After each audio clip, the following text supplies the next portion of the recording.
My fiancé thinks his mom should wear white to our wedding and walk me down the aisle because she never got her dream wedding, and now I'm ready to call it all off. I, 27F, have been with my fiancé John, 28F, since high school. We dated and broke up because his mother Debbie, 53F, convinced him we were too young to be in love. We broke up and went to college. During my sophomore year we started talking on socials again. He apologized and said he missed me, and we got back together. Cue the waterworks. Debbie literally cried the first time she saw we were back together and told John that I have done witchcraft on him. I've always respected Debbie out of respect for my mother and upbringing.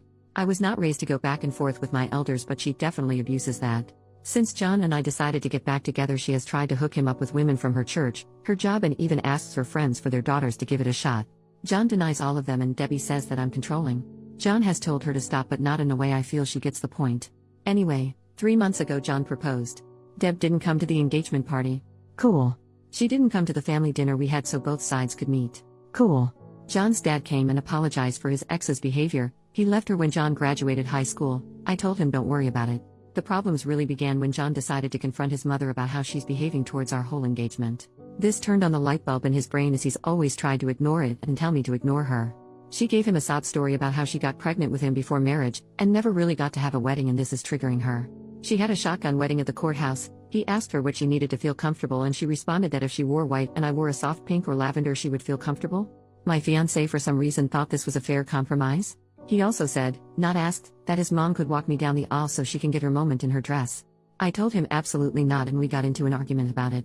I told him that it's insane that he would argue with me to defend his mom's honor but wouldn't do the same the other way around. He accused me of being petty and selfish. It was bad. We both have agreed to cool off, but by how heated it got I could tell we both almost agreed to call it off. Now we're in a weird space, and I love John, but now see how much he lets her impact our life. I just imagine her sitting at home with this evil grin knowing she's ruining my relationship with John and he's just putty in her hands. I think I should just call off the wedding. I'm not overreacting, right? Or is it just a color? First update, next day. Hey everyone, not sure if this is the update everyone wanted, but this is what happened since my last post. I laid out a couple of talking points that I couldn't articulate over the rage. I met up with John after work at home.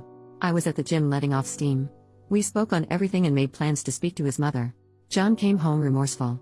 He told me he was anxious about it and brought it up to a coworker who is a good friend of his about how I don't want to compromise. Apparently his friend, God bless his soul, went off on him about him being cringy. This angered me. So when I say it's a problem but another man tells you and now you see the other side. I brought up my talking points. Him being easily manipulated. This was also proved when I said he would listen to whatever another man said before his partner. Even though his friend agreed with me, it hurt that he didn't listen to me. His mom going out of her way to break us up with this silly request. He was way more open to this theory now, knowing how cringe he looks even telling this situation to someone else. I compared it to a father removing a bride's wedding garter. He got the point. Him agreeing to his mom's crazy request before even talking to me. He claimed he didn't. That he told her he'll see how I feel about it and just brought it up to me. I asked why did he not see that his mother walking down the aisle on his wedding day was extremely creepy? He said it's just a dress in his eyes. He just didn't want his mom to miss the wedding. I told him there will be no wedding if he doesn't straighten up, and he said he understood. Me showing him how blatantly obvious it was she hates me. She didn't even ask to wear white alongside me, which is still weird, but that I don't wear white at all as if I'm some impure whore. Thanks Reddit, because I wasn't even thinking of that one. He said he didn't see it that way, he just knew she hasn't been showing up because she said seeing me in white hurts her. So I said, do you not hear your own mom saying she wants to be the bride herself? That she can't stand it being me? It finally looked like a light bulb went off in his head. Me asking him what role would she play in our wedding, childbirth, Mother's Day and everything to come? Would I always come second place? He assured me I wouldn't, and he realizes how bad he messed up. He was just trying to keep the peace. I asked by always making her happy and making me miserable? I refused to live my life this way. He agreed and said he was sorry and that he wouldn't want me to be miserable. We have no children yet, but we created a plan on how to deal with any big milestone. She won't be there for anything unless I'm comfortable with it. And I won't be unless she does a 180. I asked what did his mom say to change his mind, and you all guessed it. She cried. She cried about how her baby was getting taken away from her. How she never got her wedding. How his dad left her and she was alone and had no one else. That she felt sick and just wanted to experience a real wedding before she dies. She is perfectly healthy unless there's something she hasn't told us. I just told him if that was enough to manipulate him, what's to say he won't turn on me again? He said his friend and dad talked sense into him about how he was going to lose me. I told him today was the last straw for me. He had to do 4 things to keep me engaged to him if he even cared to. 1. Go low contact with his mom and do not let her make any decisions on our wedding. Which will be postponed another year to see if he actually sticks to his word. 2. He has to go to counseling. Individually and couples counseling. 3. He has to speak to his mom with me present about her behavior toward me because every time he goes by himself he comes back with a reason why he left it alone. 4. He must create strong boundaries and learn to uphold them. And he agreed. Then came the bad part. I showed him the post. I felt so bad as he read everyone rip him to shreds in the comments. I could see how uncomfortable he was as he read how much of a mama's boy he was and other things about his mom. He was hurt that I agreed that I should leave in some comments. He read for a few minutes until he saw someone call him a spineless "see you next Tuesday" and then gave my phone back.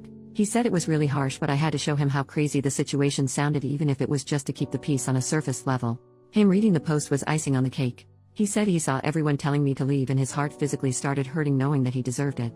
We called his dad, who I'm no longer calling future father-in-law because I will call this wedding off tomorrow if he doesn't have my back when we speak to his mom, John's dad Dan, who I'll name, since he's in big part of this update. Dan also read John the riot act again.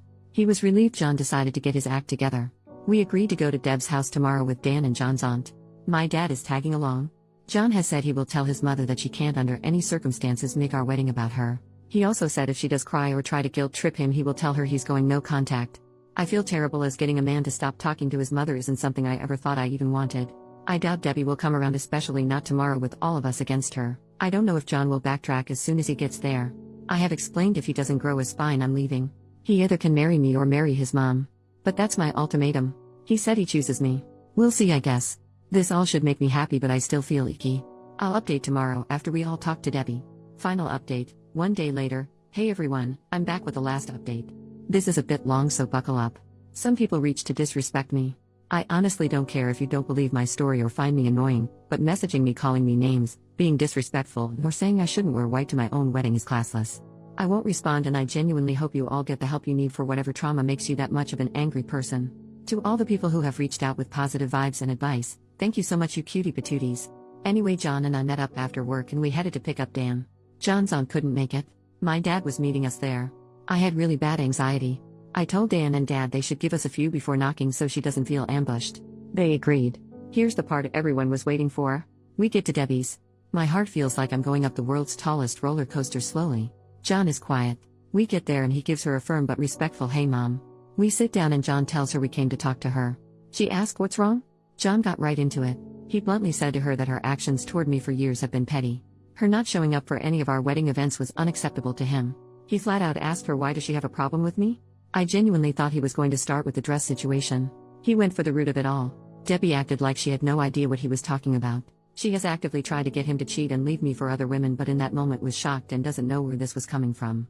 She said she has no problems with me and loves me like a daughter. She looked at me like she expected me to talk, but like I said to you all, I wanted to see what John had to say. He asked her to be honest and named all the times he's recalled that she insulted me to my face and behind my back. He mentioned she also tells him he could do better every time I'm not around. This was news to me, but am I shocked? No, Deb was livid. She genuinely couldn't believe he outed her like that. She starts going off on him, calling him disrespectful and saying he was disrespecting his own mother for an outsider. She kept saying, I know she made you do this. I know she's the one making you disrespect me like this. John was trying to reason with her and get her to calm down. I texted Dan and my dad to come in. Once they were inside, Deb became a different person. She was startled as she wasn't expecting them, and then all of the things she was just saying went out of the window. She turned to Dan and my dad and said John walked in and just started yelling at her because of me. My dad looked at me and I shook my head no. Once Dan and Dad got in, everything was calmer for a little while. She went back to denying she didn't like me. They all told her that it was obvious, that the dress request was shameful of her. She immediately replied, it's shameful that I won't let her son spend time with her. John said that's not true. At this point I'm burning inside. I wanted to correct all of her inaccuracies, but I stood quiet. John asked her what's the real issue with OP? Deb starts saying how she knew I was going to be an issue since we were in high school. She said that once John got with me, his grades started dropping, which isn't true, that he stopped making time for family. Also, not true, that he once didn't show up to celebrate Mother's Day with her a few times because of my birthday. My birthday is in April, Mother's Day is in May, that once we got back together he forgot about her completely because I made him abandon her. He goes to her house minimum 3 times a week. She said the fact that we had the engagement party without checking how she felt about it was wrong and all the evidence she needed to see what kind of woman I am. My dad pointed out that she didn't pay for the engagement dinner to have any input on it. Dan asked her what was she thinking asking to wear white at our wedding? Why is she so hungry for attention? Her face got red and she went off. She told Dan maybe if he would have properly married her and gave her a real wedding she wouldn't feel left out. Dan straight up called bull crap and said that she didn't want to have a real wedding even though he tried to convince her. The reason being that her mother told her pregnant brides are tacky. She started crying. I honestly felt bad for Debbie here. Mothers, be nice to your daughters or you'll create Debbies. My dad got everyone to calm down. John finally spoke again and told his mom that he can't keep defending her when she won't even try to respect me. That for his sanity in our relationship, he's going low contact. Deb kept crying and said that John can't leave her for dead. She's the only mother he'll ever have. Mothers are forever. Wives are not. I'm not even his wife yet, and I'm already tearing apart the family. He kept going. He told her that we are going to get married. She can't respect me or stop crossing boundaries, she'll get cut off completely. That his visits are dropping down to 1 every 2 weeks and that she needs to call less. She started going off. She knew it. I'm doing something to him. What did I do to her son? I'm a manipulator and a problem. She told my dad he raised a demon. My dad shot back at her to watch her mouth. John kept shouting, "Mom, stop. Mom, stop," but she kept screaming and then she started hyperventilating. Whoever called it, you might be able to see the future. She was gripping John's arm saying she can't breathe. This was when I said to myself, oh no. He's about to flip-flop. He looked at me and I know he knew what I was thinking. John got her a cup of water, then asked his dad if he could make sure his mom was okay and asked my dad to take Dan home. Dan and Dad agreed and his mom started crying louder. She literally screamed, "I can't breathe," as we walked out so he could hear her. I felt freaking terrible, and I finally spoke. I told John the first, "I'm sorry." And I understand if he felt bad. He said he knew she was faking it, but his instincts wanted to run over and make sure she was okay. I asked, "Are you?" He said no, but he looked really sad about it. My dad walked out behind us. My dad has never seen this side of Deb and neither have I. She's always been catty or shady toward me, but this was insane. My dad straight up told John that his mom needed help with her mental health. John said he's going to talk to his aunt about getting her help. We went home and John cried. He said he cried because he watched his mom villainize him and tell others that he just walked in and verbally abused her. He said it reminded him of the times he would fight with his dad because his mom would say Dan would just come from work and yell at her for no reason. I guess it was deja vu for him. He was silent after she said that, so I do believe it struck a nerve with him. He decided to go no contact for now. I did ask him if he was okay with me posting this part and he said yes. Before we went to Deb's house, I called a couple of counselors in our area to check availability, and our first couples therapy session is next month. It's a little while away. He called his provider today to check for a therapist within his insurance and got an appointment for himself for the 23rd. The ball is rolling and John seems like he's on the same page as me. I know this is killing him though. Dan called us and let us know he got Deb to calm down. He said he spoke to her as best as he could about her harming her own relationship with John, but she didn't want to hear it. Thank you, Reddit. I really didn't expect this to blow up like this. The advice and well wishes I got from this was so overwhelming, in a great way. While I should be happy, something about it all just makes me feel down. I hope that Debbie gets better and we can one day have her in our lives. Something about that comment about her mother made me hurt for little Debbie. Hopefully one day I'll get to hear her stories. Now I'm going back to my regular life and hopefully I won't ever have a dramatic update for you guys ever again.